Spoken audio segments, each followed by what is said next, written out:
నా పేరు యువనాపుత్తుల దిలీప్ కుమార్ అండి. నేను 6వ డివిజన్ తెలుగుదేశం పార్టీ ఇన్ఛార్జిని.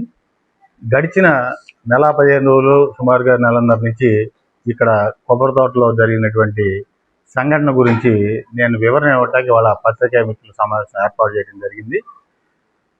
ప్రప్రదంగా ఇక్కడ కొండపల్లి వారి యొక్క ఆస్తి ఎకరం 59 సెంట్లు 379/1Aలో అనేటువంటి దాంట్లో వాళ్ళ యొక్క ఆస్తి ఉంది. వాళ్ళు వారి యొక్క ఆస్తిని 1941లో 21/12/1941 వాళ్ళు వాళ్ళ యొక్క ఆస్తిని కొనుక్కోవడం జరిగింది. దానికి సంబంధించిన రిజిస్టర్ ఆఫీస్ నుంచి తీసుకున్నటువంటి నకలు డాక్యుమెంట్లు.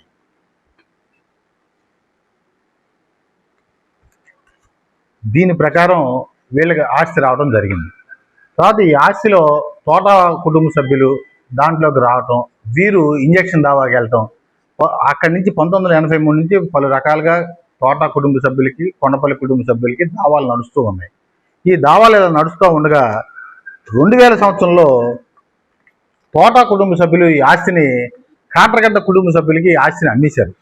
అమ్మేస్తూ వాళ్ళు వారి అమ్మినటువంటి డాక్యుమెంట్లో కూడా OS 16/99 అనే దావా ఉన్నది అని చెప్పి ఈ ఆస్తిని వారు అమ్మడం జరిగింది.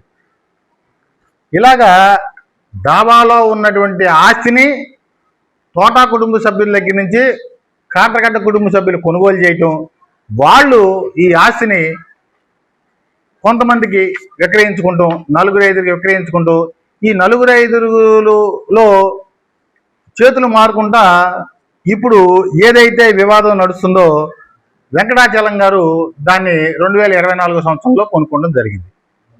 2024 సంవత్సరంలో వీళ్ళు కొనుక్కున్న తర్వాత ఈ ఆస్తి మాకు వివాదం క్లియర్ అయిపోయిందని మేము కొనుక్కున్నామండి, దీని మీద ఎటువంటి వివాదం లేదు అని మేము కొన్నామని చెప్తున్నారు. అది పూర్తిగా సత్యదూరమైనటువంటి మాటలు. వీళ్ళకి ఆస్తి వివాదంలో ఉన్నది అని తెలిసే తక్కువ రేటుకి ఆస్తి వస్తుందని చెప్పేసి కొనుక్కున్నమాట యథార్థం. దానికి వీళ్ళు వేముల వనబాబు మరికొంతమందితో కలిసి వీళ్ళు CMA 484/2024 అనే దావా హైకోర్టులో ఇంప్లీట్ అయ్యి ఉన్నారు. ఈ దావా ఎప్పుడు ఇంప్లీట్ అయ్యారంటే వీళ్ళు 25/9/2024 నాటికి శ్రీపతి వెంకటాచలం గారు హైకోర్టులో CMA 484/2024 దావాలో ఇంప్లీట్ అయ్యారు. వారు ఈ ఆస్తి వివాదం గురించి పోరాడటానికి హైకోర్టుకి వెళ్ళారు. అవతల సైడ్ కొండపల్లి వారి కుటుంబ సభ్యులు ఉన్నారు, యువతల 56 మందో 52 మందో ఉన్నారు. వీళ్ళకి దావా నడుస్తూ ఉండగా ఈయన 2025 సంవత్సరంలో అక్టోబర్లో నిర్మాణాన్ని చేపట్టాడు. ఈయన ఎటువంటి ప్లాను పెట్టుకోవాలైనా, ఎటువంటి అనుమతులు లేకుండా ఈయన భవన నిర్మాణం స్టార్ట్ చేస్తే అప్పుడు మున్సిపల్ అధికారులు ఈయనకి నోటీస్ ఇచ్చారు.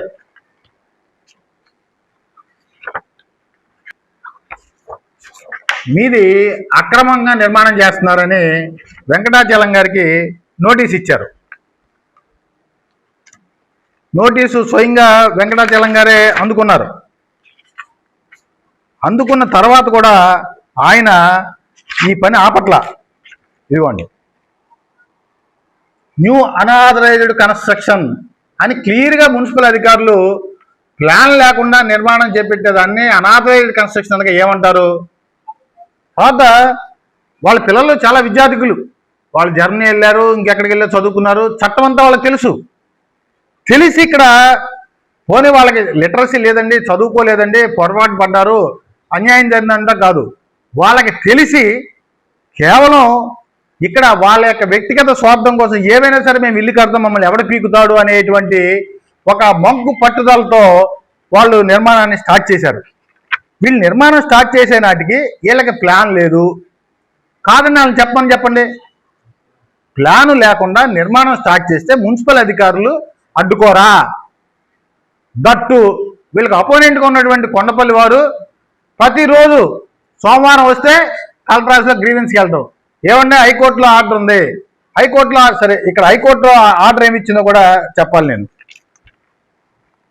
High court may be pleased to issue a direction against the respondents directing them not to create any third party interest or alienate the suit schedule property in favour of third party, pending disposal of CMA 484 of 2024 on the file of the high court. అంటే ఈ 484 CMA తేలే వరకు కూడా ఇందులో ఎటువంటి మూడో వ్యక్తుల్ని entertain చేయొద్దు అని చెప్పేసి హైకోర్టు క్లియర్గా దీంట్లో ఆర్డర్ ఇచ్చింది. హైకోర్టు ఆర్డర్ అలా ఉండగా వీళ్ళకి ప్లాన్ ఏ రకంగా వస్తుంది? వీళ్ళే ఒక పక్క దావా నడుపుతున్నారు, ఇందులో దావాలో ప్రతివాదులు వీళ్ళు చేరు కూర్చున్నారు ఇక్కడ. అయినా సరే మేము క్లియర్ అయిపోయిన ఆస్తి కొనుక్కున్నాం, కావాలని చెప్పి మాకు ఇక్కడ ప్లాన్ ఇవ్వకుండా చేశారు ఇన్ఛార్జ్ అని చెప్పేసి రాజకీయంగా వాళ్ళు డ్రామాలు ఆడటం మొదలుపెట్టారు. మీరు అనుకుని సాధించాలని అంటే ఇది ఇరు పార్టీలకి తగాదా పెట్టేస్తే మనం సక్సెస్ అయిపోతాం అని చెప్పేసి వాళ్ళు ఇక్కడ ఒక రాజకీయ ఎత్తుగడ వేసుకుని దీంట్లో స్టార్ట్ చేశారు. సార్ మేము మంచి ఆస్తి కొనుక్కున్నాం, మేము కొనుక్కున్నాడికి ఎటువంటి ఇష్యూ లేదని. మరి నువ్వు ఏ రకంగా దీంట్లో ఇంప్లీడ్ అయ్యావు? ఈ దావాలో నువ్వే స్వయంగా ఇంప్లీడ్ అయ్యావు కదా. మరి ఇంప్లీడ్ అయ్యి నువ్వు అందరికీ తప్పుదావ చదువుతున్నావే, నాకేం తెలియదు అని చెప్పేసి నువ్వు ఎలా ఇంప్లీడ్ అయ్యావు? దీంట్లో వేరే ఊరి నుంచి ఇంపోర్ట్ చేసుకొచ్చి 1 గంటన్నర పాటు లైవ్ నడిపారు ఇక్కడ. దాన్ని రోజుకో పార్ట్ ముక్కలు చేసి వదలటం. దీంట్లో నాకు బాధేసిన అంశం ఏంటంటే, రాజకీయాల్లో నేను రాకముందు నుంచి కూడా రామకృష్ణ గారు నాకు ఆదర్శం. మేము ఆయన కట్టే బిల్డింగ్లన్నిటికీ నేను సెంటరింగ్ పెట్టా. ఆయన ఎలాగా అడుగు ఎక్కుతా పైకి వచ్చాడో నేను కూడా ఈ ఊళ్ళో సైకిల్ తొక్కుతానే పైకి వచ్చా. నేను ఆయన ఆదర్శంగా తీసుకున్నా. ఏ రోజు కూడా అన్నా అని చెప్పి కడుపాల ఆయన ఇవాళ రాజకీయాలు వచ్చినాయి, కానీ మేమిద్దరం కలయికలో పనిచేసినప్పుడు కానీ ఆయన ఇళ్ళకి సెంటరింగ్ పెట్టినప్పుడు కానీ ఏ రోజున్నా కూడా అన్నా ఏంటన్నా ఇది అని అంత ఇదిగా ఆప్యాయంగా వెళ్ళి మాట్లాడుకున్నాను నేను. ఇంత జరుగుతుంటే అసలు నాకు ఏంటి ఇది? ఒక పక్కన రామకృష్ణ గారు అన్నీ తెలిసి ఆయన అక్కడ కూర్చుని ఉండగా ఇవాళ వీళ్ళు ఇన్ఛార్జ్ అని చెప్పేసి మాట్లాడుతున్నారు. డైరెక్ట్గా మాట్లాడినాడు కుట్టే వెంకట్రావు, ఈ ఇన్ఛార్జ్ చేశాడు ఇదంతా అని చెప్పేసి. అక్టోబర్ 13, 2022వ తారీఖున ఈ యొక్క వెంకట్రావు గురించి నేను ప్రెస్లో మాట్లాడా. ఏమయ్యా వెంకట్రావు, ఏం నీ సంగతి ఏంటి? ఆ రోజు లగాయితూ తెలుగుదేశం పార్టీలో వచ్చి బయటకు వచ్చేసావు. నీకు తెలుగుదేశం పార్టీ ఎంత విలువిచ్చింది, అక్కడి నుంచి పోయి ఇక్కడ తేలేవు. ఈ ఏళ్ళకి మొదలెట్టావు, కుంపట్లు పెడతాం. నిత్యం నువ్వు ఎంతసేపు కూడా జనాల్ని ఏడిపించదంటావు తప్ప నీ పార్టీలో ఉంటావు. నీ పార్టీలో నువ్వు ఏ కెపాసిటీతో మాట్లాడుతున్నావు? నువ్వు అసలు నీకేంటి, నీకున్న స్థాయి ఏంటి? ఈ పార్టీలో జనసేనలకు అన్యాయం జరిగితే చూస్తావు. ఏం అన్యాయం జరిగిందా? నీ యొక్క వ్యక్తిగత ఎజెండాతో ఇక్కడ జనసేన పార్టీ వాళ్ళందరూ తప్పుదో పట్టిందని చూస్తున్నావు. నేను ఆర్కే గారిని కోరుకున్నది ఒకటే, ఇప్పుడు దాకా జరిగినవన్నీ కూడా నేను యథార్థాలే చెప్పా. ఇవన్నీ యథార్థాలు మీకు కూడా తెలుసు. ఈ యథార్థాలు కాదు నేనన్నీ అబద్ధాలు చెప్పాను అనుకుంటే మీరు నన్ను లైట్ ఎడిటర్తో పంపిస్తే నేను సిద్ధంగా ఉన్నా. అలాగే ఒక నీతి నిజాయితీ ఉన్నవాళ్ళైతే ఈ వెంకటాచలం కొడుకులు కానీ, వెంకటాచలం గారు కానీ, ఇంకా మాట్లాడుతున్నటువంటి పక్కన ఉన్నటువంటి ముగ్గురు చీటర్స్ కానీ వీళ్ళంతా కూడా లైట్ ఎడిటర్స్ పరిస్థితి రావాలి. మీరు మాట్లాడితే చీటర్స్ అంటున్నారు ఏంటని అనొచ్చు. మీరు చెప్తా, వీళ్ళ ముగ్గురు కూడా తోట నరేంద్ర బాబు, వడ్డీ నాగ శ్రీకాంత్, చదలవాడ పద్మశ్రీ గారు, వీళ్ళ ముగ్గురు కూడా వారు తప్పుడు సర్వే నెంబర్లు వేసి ఇంటి ప్లాన్లు తీసుకున్నారు. ఇదిగోండి చూడొచ్చు. తోట నరేంద్ర RS 378 379 ఇతను తీసుకున్నటువంటి సర్వే నెంబర్ ప్లాను. తర్వాత వడ్డీ నాగ శ్రీకాంత్ గారు 379/1.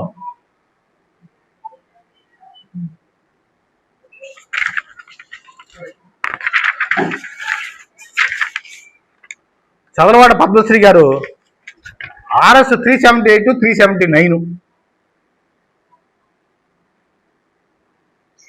వీళ్ళ షెడ్యూల్ ఆస్తులు 379/1A వీళ్ళ షెడ్యూల్ ఆస్తులు ఉన్నాయి. ఇదిగోండి, వీళ్ళు మదర్ డాక్యుమెంట్ ఉంది కదా 2000 సంవత్సరంలో వీళ్ళు కొనుక్కున్న డాక్యుమెంట్లో కూడా 379/1A అని ఉంటుంది.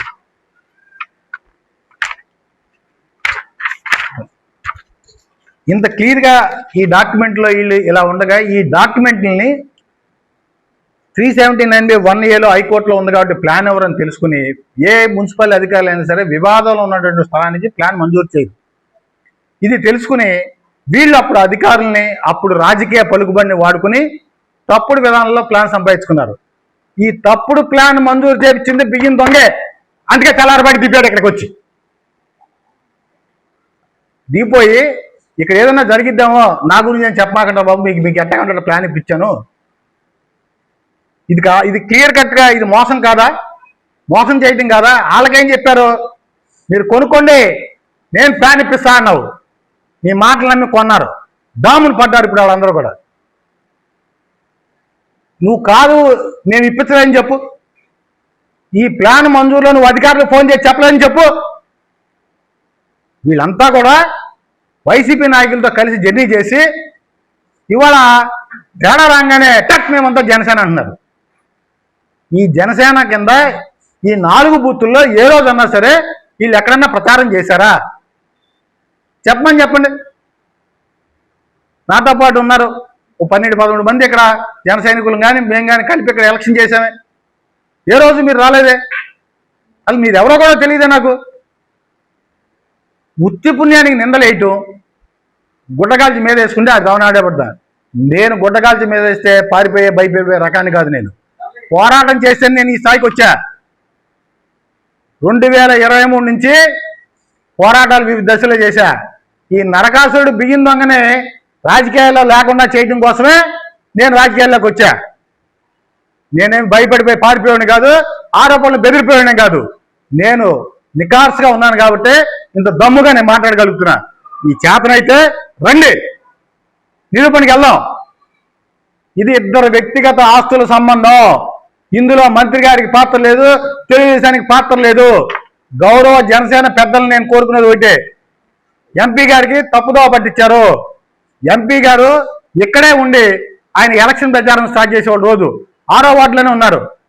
మరి ఆ రోజు ఫోటోలు చూస్తుంటే ఈ నామినేషన్ చేసిన రోజు గర్భగుడిలో నేనే ఆయనతో పాటు నామినేషన్ ఇప్పించా.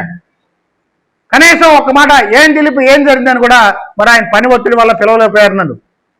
ఆయన పిలిచి దిలీప్ ఏంటి అక్కడ ఏం జరిగిందని చెప్పేసి అడుగుంటే నేను మొత్తం చెప్పుకున్నామండి. అయ్యా వీళ్ళు తెలిసే ఈ డ్రామాలన్నీ ఆడుతున్నారు అని చెప్పేసి ఆయన నాకు అవకాశం ఇవ్వలేదు.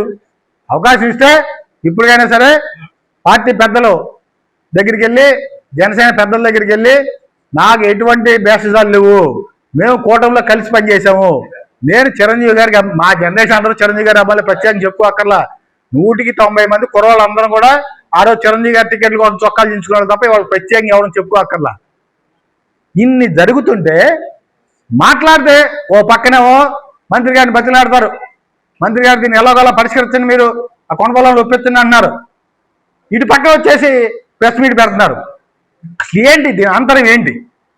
ఇది ఇద్దరు వ్యక్తిగతలు అని చెప్పేసి మీ అందరికీ తెలియదా? ఎవరి గుండెల్లో చేసి వాళ్ళు మాట్లాడుకోండి. ఇది కొండ పొలాలదే ఆస్తి, వాళ్ళదే తోట కుటుంబ సభ్యుల ఆస్తి అని తెలియదా? ఇన్ని జరుగుతుంటే ఈ కొబ్బరి తోటలో సుమారు 150 కుటుంబాలు ఉంటాయి ఆ స్థలం చుట్టూతా. ఒక్కళ్ళైనా సరే అక్కడికి వచ్చి మీకు ఎందుకు మద్దతు పలకట్లా? ఆ వివాదం ఉందని అందరికీ తెలుసు కాబట్టి ఏ కొబ్బరి తోటలో కొనుక్కున్న వాళ్ళు లేరా? మీకంటే డబ్బున్న వాళ్ళు లేరు ఎక్కడ? ఆ వివాదం స్థలం కొనుక్కుని ఎందుకు బాబు అని చెప్పి ఎవడైనా వివాదం ఉన్న ఇంటిని కనుక స్థలం అని తెలిస్తే వివాదం తేలేదాకా ఇల్లు కట్టుకుంటూ ఆపుకుంటారు తప్ప ఇలా పడదోచుకుంటా జనాలను తెచ్చి కట్టుకుంటూ వెళ్ళి బ్లాక్మెయిల్ చేయాలని చెప్పేసి ఎవరు అనుకోరు. ఇప్పుడు ఏం జరుగుతుందంటే ఎదురుకుండా ఉన్న పాత్రికేయ సోదరులు క్వశ్చన్లు ఇవన్నీ తెలియకపోవడం వల్ల, వాళ్ళు అడగలేకపోవడం వల్ల వాళ్ళు చెప్పింది మాత్రమే నిజమని అనుకుంటాం. ఎంతసేపు కూడా అరే ఇల్లు పగలగొడతాం ఏంటి, ఇంత దుర్మార్గంగా చేయటం ఏంటి అని చెప్పేసి అన్నారు. దీని వెనక ఇంత కుట్రపూరితంగా వాళ్ళు వీళ్ళకి స్లాబ్ వేసుకుంటే పడగొడితే నేను డబ్బులు ఇస్తానని చెప్పినోడు ఎవడో తెల్లారబడి పరిగెత్తుకొచ్చారు వీళ్ళంతా. ఎవడు అండతావు నువ్వు?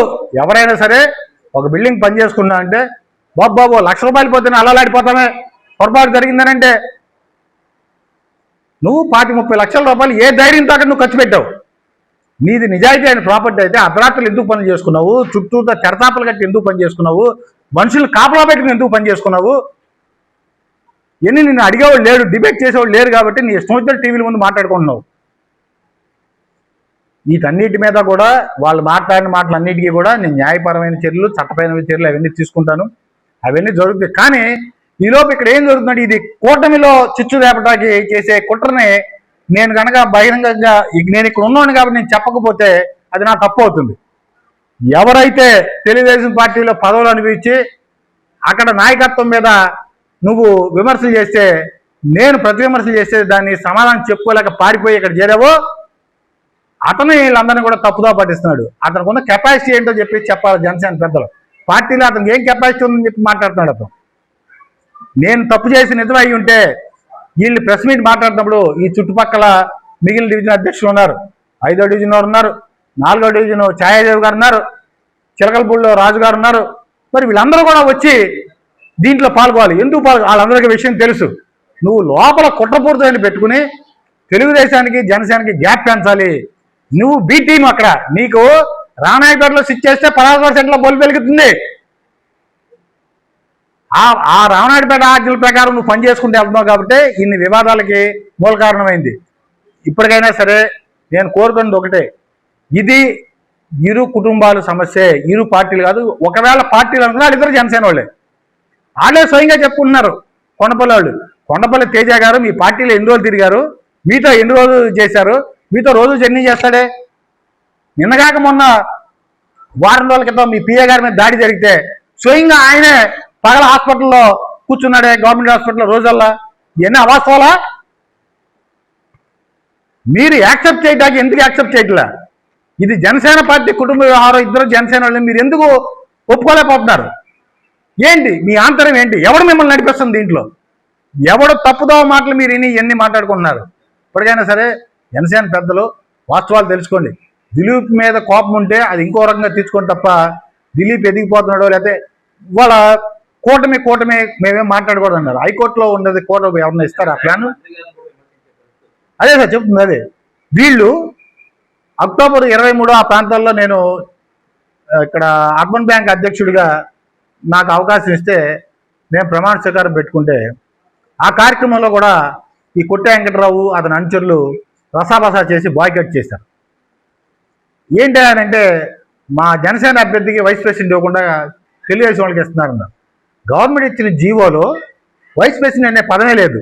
అక్కడికి మా పార్టీ పెద్దలు గోపిచంద్ గారు వీళ్ళంతా నాకు చెప్పారు, ఏమయ్యా మంత్రి గారు రాగానే అదేంటో మాట్లాడి చేద్దాం, కుదరదని చెప్పేసి బాయ్కట్ చేసి బయట మీడియాలో మాట్లాడావు. ఆ రోజు లేదా? వాళ్ళ మీద క్రమశిక్షణ చర్యలు ఏమి ఉండవా?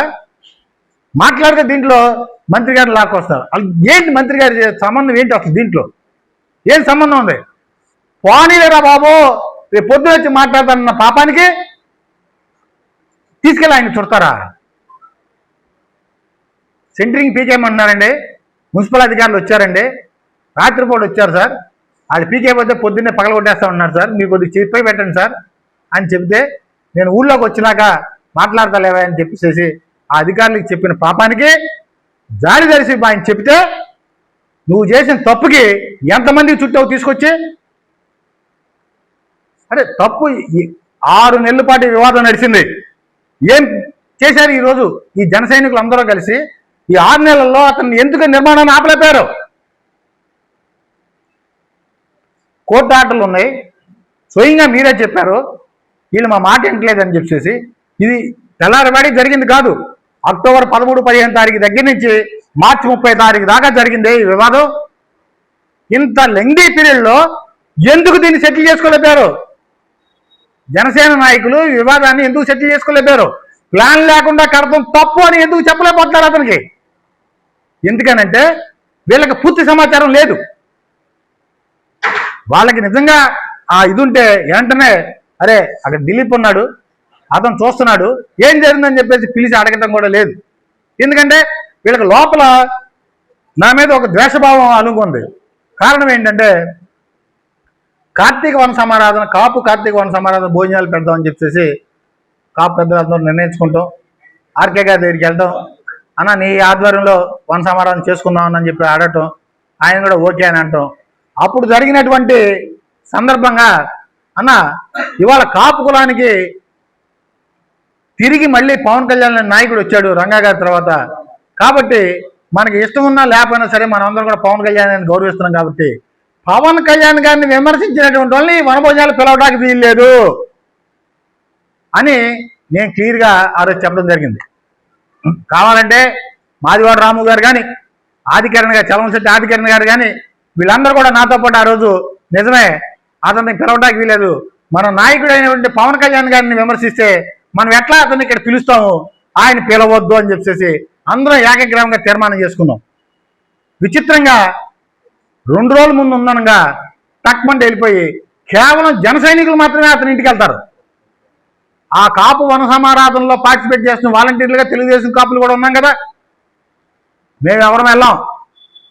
కేవలం జన సైనికులు మాత్రం వెళ్ళి ఎవరైతే ఆ నాయకుడిని అవమానపరుస్తూ ఉంటాడో పద్దాక ఆడి గుమ్మం తొక్కి అతను పిలుచుకొచ్చారు.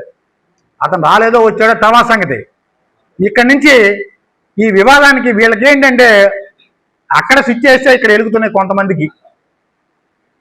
ఆ మర్మాన్ని మిగిలిన జనసేన నాయకులందరూ కూడా తెలుసుకోమంటున్నారు. రామనాయుడుపేటలో స్విచ్ వెలిగిద్ది, ఇక్కడ బల్బులు వెలుగుతున్నాయి. గమనించండి అయ్యా, ఈ వివాదంలో ఇరు వ్యక్తులే తప్ప ఏ పార్టీకి సంబంధం లేదు. కాదు నా ఆరోపణలు కనుక ఆర్కే గారు కనుక నమ్మితే దయచేసి వాళ్ళ కనుక నీతి నిజాయితీ చీవు నెత్తులు రక్తం కనుక ఉంటే వాళ్ళందరినీ మీరు ఎంట పెట్టుకుని లైట్ డిటెక్టర్ పరిస్థితి నన్ను వాళ్ళని తీసుకెళ్లాల్సిందిగా కోరుకుంటున్నాను. అన్నీ కూడా 378/1 అనే సర్వే నెంబరు, 379 అనే సర్వే నెంబరు, ఇలాంటి తప్పుడు సర్వే నెంబర్. వాళ్ళకున్న షెడ్యూల్ ఆస్తి 379/1A వాళ్ళకున్న షెడ్యూల్ ఆస్తి. ఆ షెడ్యూల్ ఆస్తి నెంబర్ వేసి ప్లాన్లు తీసుకోవాలా. వాళ్ళు చీట్ చేశారు. ఎవరే అనుమతితో చేశారు? అప్పటి వైసీపీ నాయకుల యొక్క దీంతో అధికార బలంతో తప్పుడు సర్వే నెంబర్లు వేసి ప్లాన్లు ఇప్పించారు వాళ్ళకి. ఇవాళ ఈ తోట నరేంద్ర ఎవరైతే ఉన్నాడో అతను ఇల్లు కట్టినప్పుడు సెంటరింగ్ పెడితే 2 నెలల పాటు మున్సిపల్ అధికారులు ప్లాన్ లేదనేది సెంటరింగ్ నిలిపేశారు. కావాలని మీరు కొబ్బరి తోటలు అడగొచ్చు ఎవరైనా సరే. 2024లో అతను ఇల్లు సెంటరింగ్ పెడితే 2 నెలలు 23 డిసెంబర్ ప్రాంతాల్లో పెడితే చాలా నాళ్ళు అతను ఆపేశారు మున్సిపల్ అధికారులు వెళ్ళినలా. తర్వాత ఇప్పుడు మాజీ మంత్రి బియ్యం దొంగ తన యొక్క రాజకీయ బలంతో అధికార బలంతో వాళ్ళకి ప్లాన్లు ఇప్పించారు. వీళ్ళు ఏమనుకున్నారంటే మేము 5 లక్షలు ఇచ్చాము, మాకు ప్లాన్లు ఇచ్చారు కదా, మేము తప్పేంటి అని అన్నారు. వాళ్ళు మోసపోయింది, పక్క సర్వే నెంబర్ వేసి ప్లాన్లు ఇచ్చారు. వీళ్ళు ఇచ్చినటువంటి 5 లక్షలు డుబ్బు. ఇది ఎక్కడ బయటకు వస్తుందని చెప్పేసి తెల్లారిపడి దుక్కుంటూ దిగాడు. నీ అనుమతి లేకుండా బందర్లో క్షేమైనా జరిగిందా? కరెంటు పోలు వేయాలంటేనే నీ ఇంటికి వచ్చి సారిగలు పడిందితో చెప్పించుకుంటే తప్ప కరెంటు పోలు మారదు. అలాంటిది నువ్వు చెప్పకుండా ప్లాన్లు ఇచ్చారు ఇక్కడ. కాదని చెప్పు, నువ్వు చెప్పలేదని. మన అంతరాత్మే మనకు సాక్షి. అంతరాత్మకు విరుద్ధంగా ఎవరో చేయకూడదు. నీ అంతరాత్మను అడుగు, నువ్వు చెప్పావో చెప్పలేదా? ఇన్ని తప్పుడు పనులు వాళ్ళు చేసుకుంటూ వచ్చేసేసి వాళ్ళ యొక్క ఆస్తులు కాపాడుకోవడం కోసం ఇది ఇరు వర్గాలకి ఇరు పార్టీలకి అని చెప్పుకుంటూ వస్తున్నారు. ఇద్దరు కాపులే, ఇద్దరు జనసేన వాళ్ళే. ఇందులో తెలుగుదేశానికి ఎట్టి సంబంధం లేదు. ఇది కూడా మున్సిపాలిటీ వాళ్ళకి వీళ్ళు కొండపల్లి వాళ్ళు టైం టు టైం అర్జీ పెడతాయి. అంటే మీ సర్వేర్ ఇచ్చినటువంటి దీని ప్రకారం ఈ సర్వే నెంబర్లో ప్లాన్ ఇవ్వలేదు, పక్క సర్వే నెంబర్లో ప్లాన్ ఇచ్చారు కాబట్టి వీటి మీద ఎందుకు చర్యలు తీసుకోవాలని చెప్పేసి కొండపల్లి వాళ్ళు పిటిషన్ పెట్టడం, దానికి వాళ్ళు ఎండార్స్మెంట్ ఇవ్వడం. ఇప్పుడు లీగల్ యాక్షన్ త్వరగా నిదానంగా నడుస్తూ ఉంటాయి, ఒక్కొక్కటి జరుగుతూ ఉంటాయి. నేను అనేది ఏంటంటే ఈ వివాదంలో తెలుగుదేశానికి కానీ నాకు కానీ ఎటు సంబంధం లేదు. కేవలం నా రాజకీయ ఎదుగుదల చూసి దీన్ని ఓరవలేక చేసే కుట్రే తప్ప ఆర్కే గారికి ఇంత విపులంగా తెలిసింటే ఆయన వెళ్ళడు అసలు. ఆయన వివాదానికి ఆమె దూరం వెళ్ళిపోతాడు ఆయన. అట్లాంటిది ఆ పెద్ద మనిషికి తప్పుడు సలహాలు ఇచ్చి అన్న ఈ జన సైనికులు కనుక బుధాన్ని ఇచ్చుకోకపోతే మన పరువు పోద్దని చెప్పేసి ఆయనకి ఎక్కిచ్చి తీసుకొస్తారు తప్ప ఆయన ఏ రోజు కూడా వివాదాలకు వెళ్ళే మంచి కాదు. డబ్బు ఇస్తానని చెప్పాడో ఆయన అడగాలి. వీళ్ళు ఎవడు స్లాబ్ వేసుకోమంటే నువ్వు వేసుకున్నావు, అర్ధరాత్రి కూడా పగలగొడితే నాది హామీ, నీకు ఎంతో ఒక డబ్బు నేను ఇస్తాను వేసుకో అని చెప్పి ఇది జరిగితే వెనకటి సినిమాలో డైలాగుల్లాగా పచ్చూరు గోపాలకృష్ణ డబల్ స్టేట్మెంట్ లాగా పగలగొడితే ఒక లెక్క, పగలగొట్టకపోతే ఒక లెక్క. పగలగొట్టామనుకో కాపు కులస్తుకి అన్యాయం. మరి యువతోడు కాపోడు కదా, కాపు కులస్తు కాపులు అంటే నీకు ఓట్లు వేసారు, కాపులు అంటే ప్రేమ లేదని అంటున్నావు. మరి ఇద్దరు కాపులు అయితే నువ్వు ఏ కాపోడికి అంటే ప్రేమ లేదా వచ్చి మాట్లాడేవారు రోజు? నీ కుట్రలో కుతంత్రాలు తెలుసుకునే పిచ్చోళ్ళు ఎవరు లేరు. అవన్నీ అయిపోయింది, జమానా నడిచిపోయింది.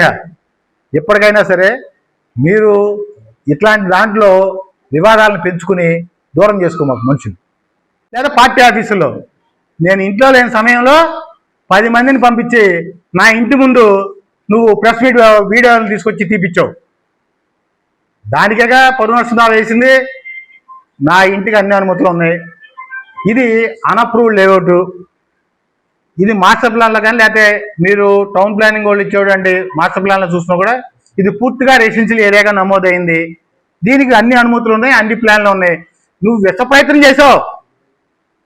నువ్వు మామూలు ప్రయత్నం చేయలే, భూమి ఆకాశాన్ని ఆకం చేసేటట్టుగా ట్రిప్పుకి 10 మందిని పంపించావు మున్సిపాలిటీ వాళ్ళని. ఆ రోడ్డు చివర, ఈ రోడ్డు చివర, ఆ రోడ్డు చివర వాలంటీర్ల నుంచో పెట్టించావు. ఫోన్లు చేసావు, అరే రేపు సోమవారం నాడు చూసుకో దిలీప్ గడి ఇల్లు పగలగొట్టడం చిటికలు వేసి చెప్పావు. న్యాయం నా పక్షాన ఉంది కాబట్టి, దేవుడు నా ఎందు ఉన్నాడు కాబట్టి నేను న్యాయస్థానాలను ఆశ్రయించి నేను వీటి నుంచి బయటకు వచ్చాను. ఏంటి ఇక్కడ నేను చేసిన తప్పు? బందర్లో ఇన్ని మాటలు ఎందుకే? పేరు నా ఇంటి ప్లాన్ ప్రకారం ఇల్లు ఉందా చెప్పను, అది కాలగించి దూరం వెళ్ళిపోతా. తన ఇంటికి ప్లాన్ ప్రకారం తన ఇల్లుంటే అతను కాలగించి దూరం వెళ్ళిపోతా. నేను ఎదురున్నటువంటి ప్రొజెక్షన్ స్లాబ్ పెరిగిన మాట యథార్థం.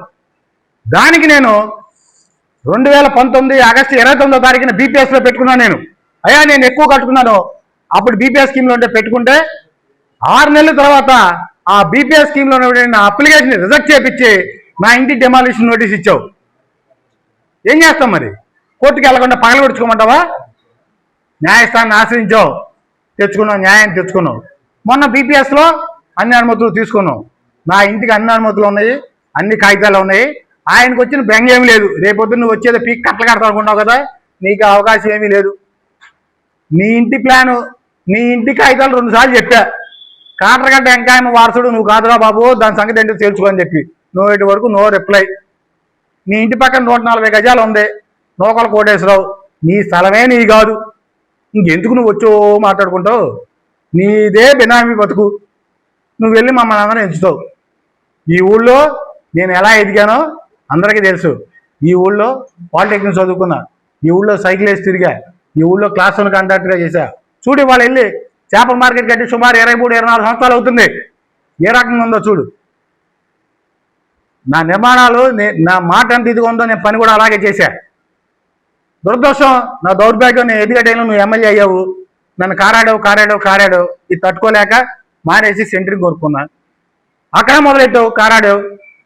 ఎవడో పొరుగు రోడ్డు వచ్చేసి ఆ డబ్బులు తింటే నీకు సంబరం తప్ప, ఊళ్ళో నా దగ్గర 40 మంది పనులు ఉంటారు. ఈ 40 మంది బతకడానికి నీకు ఇంట్రెస్ట్ లేదు. పొరుగు రోడ్డు వచ్చి తినొచ్చు. ఇప్పుడంగా మెడికల్ సెంటరింగ్ పెట్టావు, బయటికి పోమన్నావు, వచ్చాం. ఇప్పుడు ఏమన్నా ఆగిందా? ఏలూరు నుంచి కమిషన్ తెచ్చుకుంది ఎవడో పేరునాని. అతను నీ మాట విన్నాడా, మా మాట విన్నాడా? అధికారులు ఎవరైనా సరే కూడా రూల్ ఎలా ఉంటే అలా చేసుకుంటూ వెళ్తారు. వాళ్ళ చేతులు కాల్చుకుని రూల్కి వ్యతిరేకంగా ఎవడో పనిచేయడు. నువ్వు తెచ్చుకున్నావు కమిషనర్ని. ఇక్కడ నువ్వేం చేస్తున్నావు? తెలివితేటలు, నీ పనికిమాల తెలివితేటలు వాళ్ళు నమ్మే పరిస్థితుల్లో. బాపిరాజు చౌదరి అంటే వీడు కమ్మాడు కాబట్టి కాపాడు హాస్టల్ పగలగొట్టాడు. ఎందుకే బుద్ధి లేదు? వయసు వచ్చిందా సరే నీకు? నువ్వు తెచ్చుకున్నాడు ఇంటి పేరు, నీ పేరంటే నీకు తెలీదా? గోపాలకృష్ణ చౌదరి. అరే బెదవాడలో మాట్లాడితే ఇక్కడ లేచి నుంచి మాట్లాడతావు నువ్వు. నువ్వు చెబుతావు కాపుల గురించి.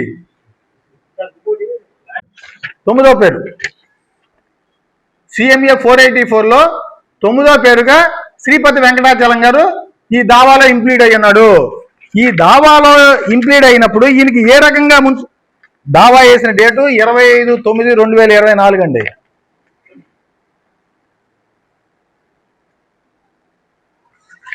25/9/2024 నాటికి ఈయన దావాలో ఉన్నాడు. ఈయన దావాలో ఉన్నప్పుడు ఈయనకి ఏ రకంగా మున్సిపల్ అధికారులు ప్లాన్ మంజూరు చేస్తారు? దీన్ని దాచేసి ఎంతసేపు కూడా మేము జనసేన సభ్యులం కాబట్టి మాకు అన్యాయం జరిగింది, మేము జనసేన సభ్యులు కాబట్టి మాకు ప్లాన్ ఇవ్వలేకుండా ఇన్ఛార్జ్ చేస్తాడు. సుమారుగా ఈ 6వ డివిజన్లో ఈ 2 సంవత్సరాల్లో ఓ 25 మంది 30 మంది ఇల్లు కట్టుకుంటారు. పాత్రికేయ సోదరులు నేను ఒకటే కోరుకున్నా, మీరు ఎవరైనా సరే ఎంక్వైరీ చేయండి. ఏ ఇంటి వాడి దగ్గరికన్నా వెళ్ళి దిలీప్ వెళ్ళి చేశాడని చెప్పండి, తల తీసేసి వెళ్ళిపోతాం. మాట కోసం బతుకుతున్నాం, పరుగుగా బతుకుతున్నాం. నేను గొడవలు ఎక్కడి నుంచి వస్తున్నాయి? అసలు దీనికి మూల కారణం ఏంటంటే, ఇక్కడ తెల్లారేపాటికల్లా బియ్యం దొంగ అక్కడికి వచ్చాడు. అది ఏంట్రా బాబు, నా పేరు ఎక్కడ బయట పెట్టమాకండి, కొన్నంత నీ బినామీలేగా, అమ్మిందంత నీ అంచుర్లేగా, నా పేరు బయట పెట్టమాకండి, మీకు ఏదైనా ఉంటే నేను తర్వాత సెటిల్ చేసుకుంటా, కానీ మీరేం మాట్లాడమాకండి అని చెప్పేసి అక్కడ తెల్లారిపాటికి మాట్లాడు. నువ్వు 2 డైలాగులు కొట్టేసావు, 2 సినీ డైలాగులు కొట్టేసావు, నీ రావు నువ్వు వెళ్ళిపోయావు. వాళ్ళకి చెప్పావు, ఒరే నువ్వు దీంట్లో బయట రావాలని అంటే నువ్వు ఈ రకంగా చేయరా బాబు చెప్పేసి వాళ్ళకి డైరెక్షన్ ఇచ్చుకుంటూ వచ్చావు. నీ డైరెక్షన్ ప్రకారము, వాళ్ళు సొంత డైరెక్షన్ ప్రకారము చేసుకుంటూ వచ్చారు. ఇవాళ ఎవరు ఫలితం అనిపిస్తున్నారు? నీ వివాదాన్ని పరిష్కరించుకోవాలంటే నువ్వు పరిష్కరించుకోవాలి తప్ప ఇంకోటి పరిష్కరించుకోడు. ఇద్దరు వ్యక్తులు ఆస్తి ఇద్దరిదని చెప్పేసి ఇద్దరు ఉన్నారు. ఒకళ్ళ దగ్గర నువ్వు కొన్నావు, నీ రెండో వివాదమైనటువంటి దగ్గరికి వెళ్ళి నువ్వు ఈనాటి కలవలాలని, ఏమంటే నా ఆస్తి ఇలా తెలిసి కొన్నావో తెలియక కొన్నావో ఏం చేయమంటా అని చెప్పి ఈ రోజుకు నువ్వు అడగకపోగా ఎంతసేపు ఇది ఇరు పార్టీలకి గొడవ పెట్టాలన్నావు. ఇది ఈ వివాదం మొదలైన తర్వాత ఎంపీ గారు మచిలీపట్నం వచ్చి విచ్చేసిన తర్వాత జన సైనికులకి అన్యాయం జరిగితే నేను చూస్తా ఊరుకోను అని ఆయన స్వయంగా మాట్లాడిన తర్వాత ఈ యొక్క కొండపల్లి వారు నాగరామాంజీరావు గారు స్వయంగా జనసేన పార్టీ అధ్యక్షులు వారు పవన్ కళ్యాణ్ గారిని కలిసి ఈ వివాదంలో మేము బాధితులు అండి, మాకు ఈ రకంగా జరుగుతుంది అని చెప్పి స్వయంగా పవన్ కళ్యాణ్ గారికి వెళ్ళి ఆయన ఎక్స్ప్లెయిన్ చేశారు. ఇది పేపర్లో కూడా వచ్చింది. ఇన్ని జరిగినా కూడా ఇంకా ఇది ఎంతసేపు తెలుగుదేశం వాళ్ళే చేపించారు. ఇన్ని వివాదాలు ఉండగా తెలుగుదేశం ఏం సంబంధం ఉంది? తర్వాత ఈయన ప్లాన్ ఎప్పుడు అప్లై చేశాడు? డిసెంబర్ 18వ తారీఖు నాటికి ఈయన ప్లాన్ అప్లై చేశాడు. అప్పుడు దాకా నువ్వు ఎందుకు ప్లాన్ పెట్టలా? నువ్వు నిజంగా ఇది ఉంటే నువ్వు ప్లాన్ పెట్టకుండా ఉండేవాడు కాదు కదా. నువ్వు అక్టోబర్లో ఇల్లు స్టార్ట్ చేసావు అనే దానికి నిదర్శనం 4/10 నాటికి ఈయన యొక్క భవనం ఈ పరిస్థితిలో ఉంది. 4/10 తర్వాత 11/11కి ఇలా పిల్లర్లు వేసాడు.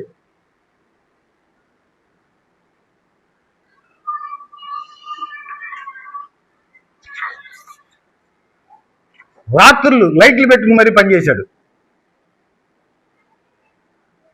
ఇది ఇలా ఉండగా అక్టోబర్ 13, 15 తారీఖు కరెక్ట్గా నాకు గుర్తులేదు, కానీ ఈ తారీఖుల్లో మున్సిపల్ అధికారులు ఈ అక్రమ కట్టడాన్ని వీళ్ళు ఆపట్లేదు కాబట్టి తొలగిస్తామని చెప్పేసి జేసీబీతో రావడం జరిగింది. ఆ రోజు పెద్ద ఎత్తున గోపవానిపాలెం గ్రామస్తులు మా గ్రామస్తుడికి వీళ్ళు చెప్పిన మాటలను నమ్మి, వీళ్ళ మోసపూరితమైనటువంటి మాటలను నమ్మి మా ఊరు వాడికి అన్యాయం జరిగిపోతుందని చెప్పేసి వాళ్ళంతా కూడా ఇక్కడ రావడం జరిగింది. ఇతను చెప్పిన మాటల వల్లే వాళ్ళు వచ్చారు. నిజాలు తెలిసినోడు దాచేశాడు, ఎదురుకుండా చెప్పేవాడు లేడు. ఇక్కడి నుంచి వచ్చినటువంటి గోపవానిపాలెం గ్రామస్తులు ఇదంతా ఇలా జరుగుతూ ఉండగా అప్పుడు వీళ్ళు ఏం చేశారు? తెలివిగా ఆ అక్రమ కట్టడానికి జనసేన జెండాలు కట్టేశారు. ఎవడన్నా ఇల్లు కట్టినప్పుడు దిష్టి బొమ్మ కింద ఆంజనేయ స్వామి బొమ్మ, ఇంకెవరి బొమ్మ, దేవుడి బొమ్మ దిష్టి కడతారు. ఈ సన్నాసులు జనసేన జెండాలను కట్టారు. దీన్ని ఏమంటారు? ఇది రాజకీయ కుట్రగా ఏంటిది? ఇద్దరు వ్యక్తుల వివాదాన్ని, ఇద్దరు ఒకే కులస్తులు, ఒకే కమ్యూనిటీ చెందిన వాళ్ళు, ఒకే పార్టీకి చెందిన వాళ్ళు అని చెప్పేసి వాళ్ళు పక్కన ఎత్తినోరు కొట్టుకుంటుంటే కాదు వెంకటాచలం కుటుంబ సభ్యులు మాత్రమే జనసేన సభ్యులు అని చెప్పేసి ఇక్కడ ఒక కొత్త రాగం వదిలేడు. ఏదో దున్నపోదు ఏంటంటే దోణ కట్టేయమన్నాడు ఇంకొక ఆయన వచ్చి. ఇది ఎక్కడికి వెళ్తాం అసలు? ఇవన్నీ కూడా ఇలా జరుగుతూ ఉండగా ఈ పోలీసులు రావటం, ఆ రోజు పడగొట్టకుండా ఈ గ్రామస్తులందరూ రావటం, ఇది ఆర్కే గారు ఆ రోజు వచ్చి ఏమంటే మా జన సైనికుడు అన్నారు, మాకు అన్యాయం జరుగుతుంది మంత్రి గారు అంటాం. సరే దీన్ని మాట్లాడదు ఏంటని చెప్పేసి ఆయన పిలిపించి మాట్లాడదా అని చెప్పేసి గెస్ట్ హౌస్ పిలిపించారు. ఆ రోజు స్వయంగా ఆర్కే గారు వచ్చారు. ఏమంటే ఇలా జరిగిందండి అని అంటే, ఏమంటే మీకు ఇద్దరూ కావాల్సిన వాళ్ళే, మీకు ఇద్దరూ తెలిసిన వాళ్ళే, మీరే ఈ వివాదాన్ని పరిష్కరిస్తే బాగుంటుందని చెప్పేసి మంత్రి గారు ఆర్కే గారికి బాధ్యత అప్పగించిన మాట వాస్తవం కాదా? ఆ తర్వాత ఆర్కే గారు స్వయంగా కొండపల్లి తేజ గారి ఇంటికి వెళ్ళి ఈ డాక్యుమెంట్లన్నీ పరిశీలించిన తర్వాత ఏమంటే ఎంత వివాదం ఉందని నాకు తెలీదు, ఇలా ఉన్నప్పుడు నేను మాత్రం ఏం చేయగలుగుతాను, కోర్టు పరిష్కరించిన తర్వాతే దాని నిర్మాణ పనులు చేసుకోవాలి తప్ప ఇలా చేయమాకండి అని చెప్పేసి ఆయన వచ్చి వెంకటాచలం కుటుంబ సభ్యులకి చెప్పారు. వాళ్ళు ఇలా వినకుండా రాత్రిపూట లైట్లు పెట్టుకుంటాము, శని ఆదివారాలు సెలవులు వస్తే పని చేసుకుంటాము, ఇలా మొండిగా చేసుకుంటూ వెళ్ళిపోతుంటే ఈ కొండపల్లి కుటుంబ సభ్యులు సోమవారం కలెక్టర్ గారికి పెట్టుకుంటూ వెళ్తాం. మళ్ళీ ఆర్కే గారికి తెలియజేయడం ఏమన్నా ఇలా కట్టేస్తారంటే ఈ స్వయంగా రామకృష్ణ గారు శివయ్యని, ఆర్టీసీ కాలంలో ఉండేటువంటి శివయ్యని స్వయంగా ఇక్కడికి వచ్చాడు. 2 సార్లు పరిశీలించి ఆయన కొండపల్లి వారి దగ్గరికి వెళ్ళి ఏమండే వాళ్ళు నా మాట వినట్లేదండి, మీ ఇష్టం మీరు పడగొట్టుకుని చెప్పేసి అన్నాడు. ఇది యథార్థం అని చెప్పేసి నేను చెప్తున్నా. కాదని ఆయన అంటే ఎక్కడైనా సరే దేవతామూర్తుల దగ్గర కానీ లేకపోతే మన కాళికంపేటలో శివంగా అమ్మవారి ముందైనా సరే ప్రమాణం చేయడానికి నేను సిద్ధంగా ఉన్నాను. వచ్చి మా జనసేనకి అన్యాయం లేదు, స్వయంగా నువ్వే పడగొట్టాయని చెప్పి ఇవాళ మా జనసేనకి అన్యాయం చేద్దని చెబుతున్నాడు. ఈ 2 నాలుకల ధోరణి ఏంటి అని అంటున్నా నేను. ఈ కంటిన్యూషన్ జరుగుతూ ఉండగా తర్వాత వీళ్ళు ఏం చేశారంటే ఒక కోర్టులో మాకు స్టేటస్ కో ఎత్తేసినంత మాత్రం నీకు మున్సిపల్ ప్లాన్ ఇచ్చినట్టు కాదు. నీకు మున్సిపల్ ప్లాన్ ఇస్తేనే చేయాలి. అప్పుడు దాకా నీది అక్రమ కట్టడమే నడుస్తూ ఉంది.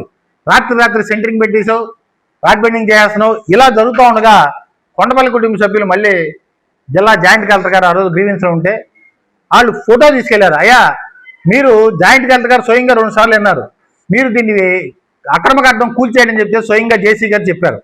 ఏమన్నా మీరు చెప్పినా కూడా కనీసం రాడ్ బెండింగ్ పనులు కూడా ఆపట్లేదు అయ్యా అని చెప్పేసి వాళ్ళు ఫోటో తీసుకెళ్లి 12/24 ఫోటో తీసుకెళ్లి చూపించారు. వెంటనే ఆయన అక్కడ ఉన్న మున్సిపల్ అధికారులను కేకేసి ఇలా కనుక జరిగితే పద్ధతి కాదు, మీరు ఏంటి ఇది అని అక్రమ నిర్మాణం ఆపరేట్ అని చెప్పేసి ఆయన మున్సిపల్ అధికారులను హెచ్చరిస్తే అయ్యా వెళ్ళి చర్యలు తీసుకుందని చెప్పారు.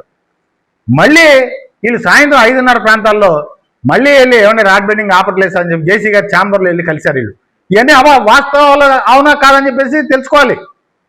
వాళ్ళు కాదని చెప్పండి. జేసీ గారి ఛాంబర్లో స్వయంగా వెళ్ళి కొండపల్లి కుటుంబ సభ్యులు ఫిర్యాదు చేశారు.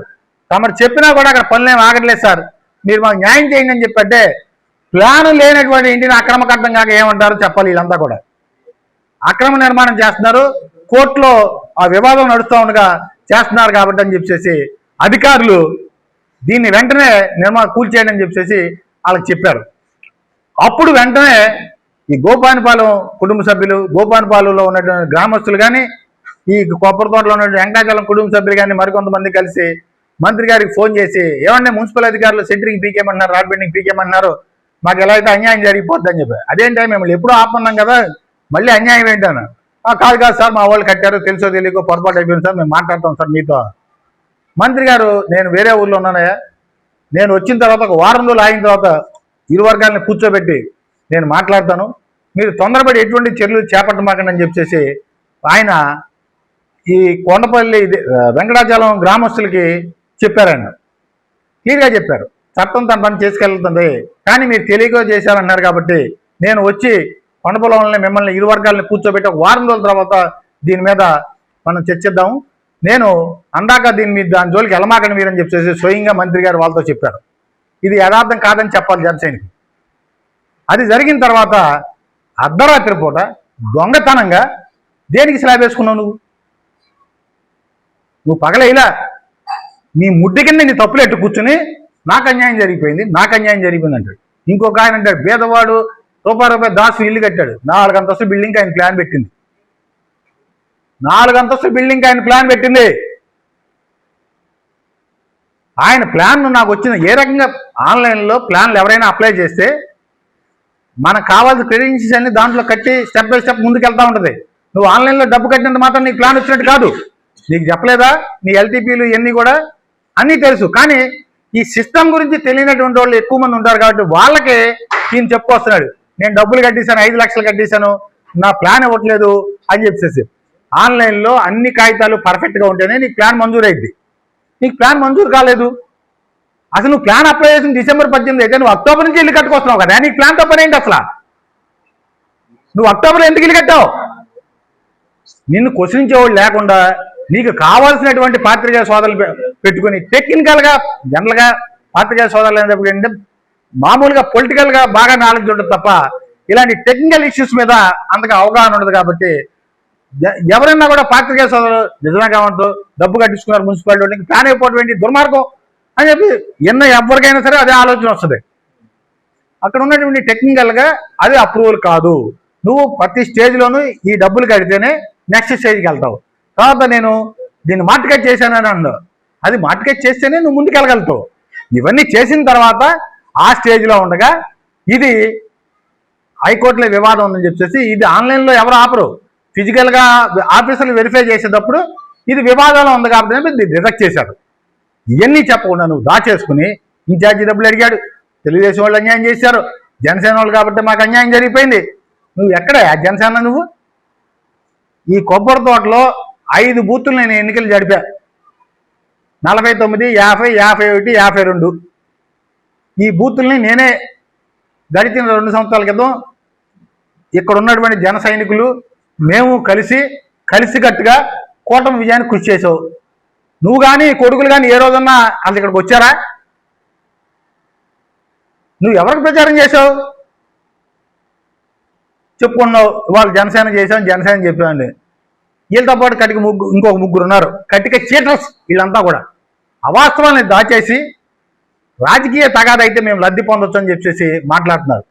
నేను అంత ముందు కూడా చెప్పున్నా, అయ్యా మీరు నా మీద చేస్తున్నటువంటి ఆరోపణలు సత్యదూరమైన ఆరోపణలు, మీరు కనుక ఆరోపణలు కావాలంటే లైట్ డిటెక్టర్ పరీక్షకు రమ్మని చెప్పేసి నేను బహిరంగ సవాల్ చేశా. స్పందన లేదు. తర్వాత నిన్న మళ్ళీ మీరు ఎందుకు ప్రశ్నలు పెట్టానో ఒకసారి మళ్ళీ ఏంది, గడిచిన 3-4 రోజుల క్రితం ఇక్కడ స్థానికంగా ఉన్నటువంటి పాత్రికేయ సోదరులందరికీ ఇది అర్థమైంది. ఇది ఇరువురు వ్యక్తుల మధ్య ప్రైవేట్ సమస్య తప్ప రాజకీయ పార్టీలు కాదని చెప్పేసి ఈ పాత్రికేయ సోదరులు నా మీద ఇంట్రెస్ట్ చూపలా.